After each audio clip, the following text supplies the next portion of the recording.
Perilaku itu dibagi menjadi dua, konformitas dan penyimpangan.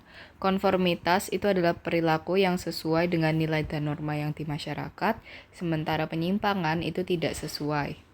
Penyimpangan itu macam-macamnya dibagi menjadi 4, yaitu kejahatan, penyimpangan seksual, penyalahgunaan narkoba, dan penyimpangan gaya hidup. Sifat-sifatnya ada positif, ada negatif. Positif itu tuh nilainya sesuai tetapi normanya tidak, sementara yang negatif tuh kedua-duanya tidak sesuai.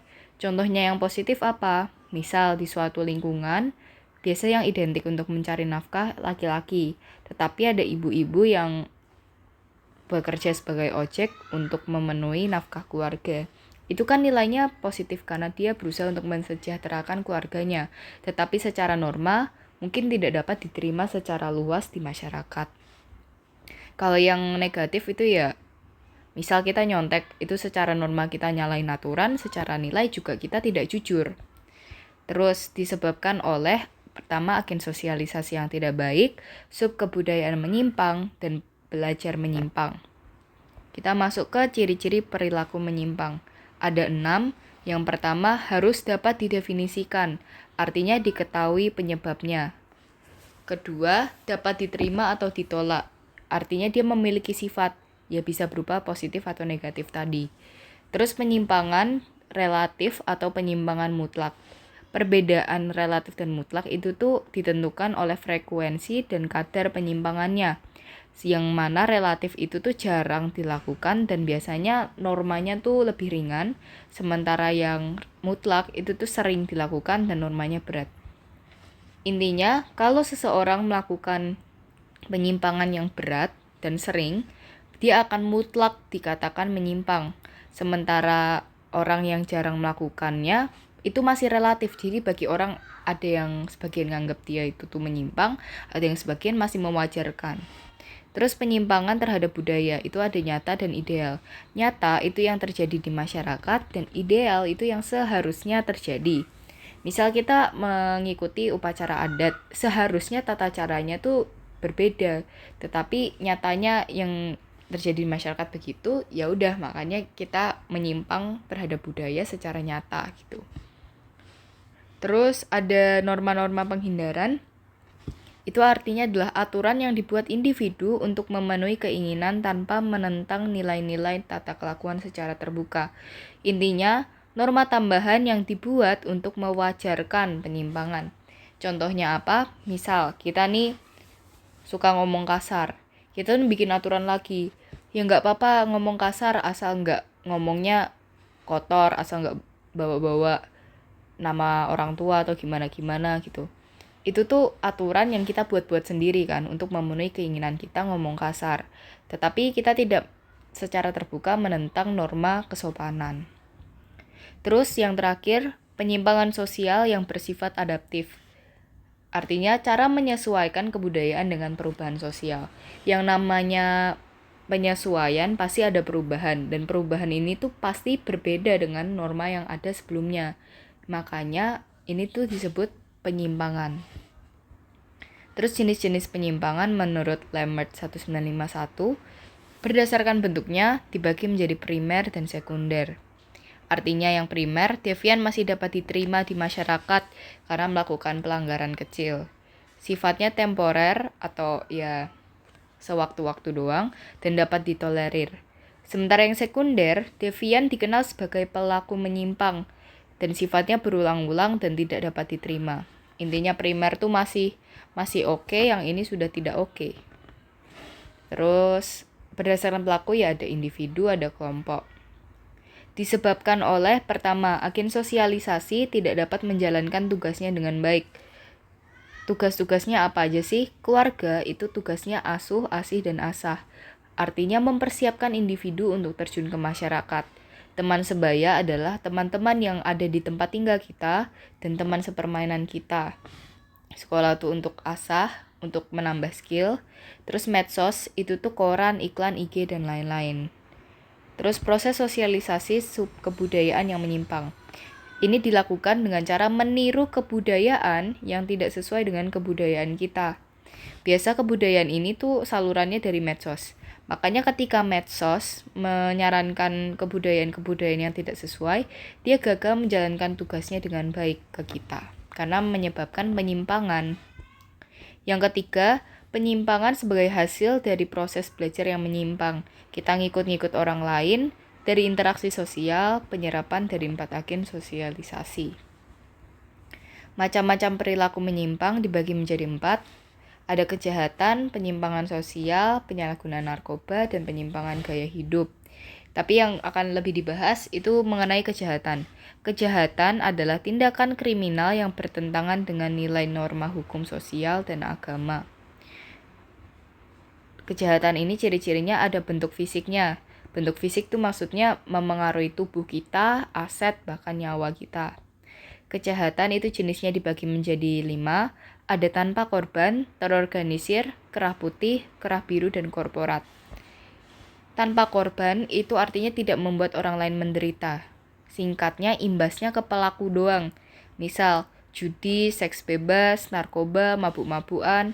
Narkoba dan mabuk-mabukan kan ngerusak tubuh kita sendiri. Seks bebas juga ngerusak tubuh kita sendiri. Judi nek kalah ya kalah ODW gitu kan. Terorganisir itu direncanakan, biasa punya komplotan secara berkesinambungan dengan menghindari hukum. Intinya udah berusaha main rapi. Motifnya tuh untuk uang dan kekuasaan. Contohnya korupsi. Kerah putih itu tuh pelakunya adalah orang terpandang dan punya jabatan. Contohnya presiden, polisi, Kapsek, dan juga ketua organisasi apalah gitu. Kerah biru itu pelakunya masyarakat biasa. Misal mahasiswa, rakyat biasa, terus kayak murid, dan lain-lain. Korporat itu dilakukan untuk mencari keuntungan dan menekan kerugian. Biasa dilakukannya oleh atas nama organisasi. Terus untuk penyimpangan seksual ada banyak. Yang pertama zina. Zina adalah hubungan seksual di luar nikah. Kumpul kebo adalah tinggal bareng aktivitas dan melakukan aktivitas suami istri tanpa menikah. Sodomi adalah backshots. Sadisme adalah pemuasan seks dengan menyakiti orang. Nanti akan ada gabungannya dengan masokisme. Masokisme itu tuh pemuasan seks dengan disakiti orang. Lesbianisme itu tuh hubungan cewek dengan cewek, gay itu laki-laki dengan laki-laki, pedofilia tuh hubungan seks dengan anak-anak yang lebih kecil dari 13 tahun. Jadi sebenarnya kalau udah 13 tahun ke atas itu tidak bisa disebut sebagai pedofilia. Tapi tetap menyimpang kalau dia suka sama yang di bawah umur legal ya. Terus transvestisisme adalah memuaskan seksual dengan memakai pakaian lawan jenis. Cross dress gitulah. Terus fetishisme adalah gairah terhadap benda mati atau bagian tubuh non genital. Biasa sama objek atau sama hal-hal yang seharusnya yang tidak menumbuhkan gairah gitu. Terus pengendalian sosial itu dilakukan oleh 4 agen sosialisasi. Perannya ada preventif. Preventif itu artinya sebelum terjadi masalah dicegah dengan cara mencegah dengan himbauan. Contohnya nasihat, sosialisasi, dan arahan. Represif itu setelah terjadi masalah dengan cara paksaan. Paksaan nih akan terusannya ke hukuman. Kalau ini nanti akan berhubungan dengan koersif. Kalau secara perlahan itu tuh bimbingan. Terus gabungan itu tuh preventif dan represif. Jadi dicegah terus dipulihkan. Awal dan akhir gitu. Jadi misal kita udah mencegah suatu masalah, tapi kalau misal tetap terjadi, kita tetap memulihkan.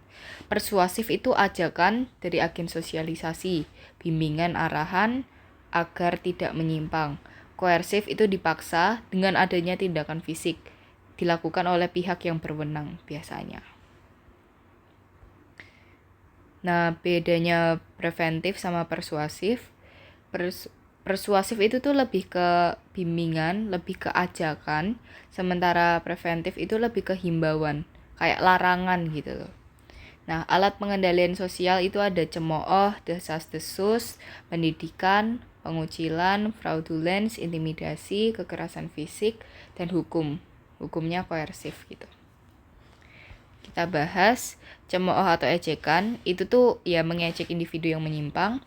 Kalau ini ada dua senario. Kalau yang positif, dia sadar dia salah dan dia akan introspeksi.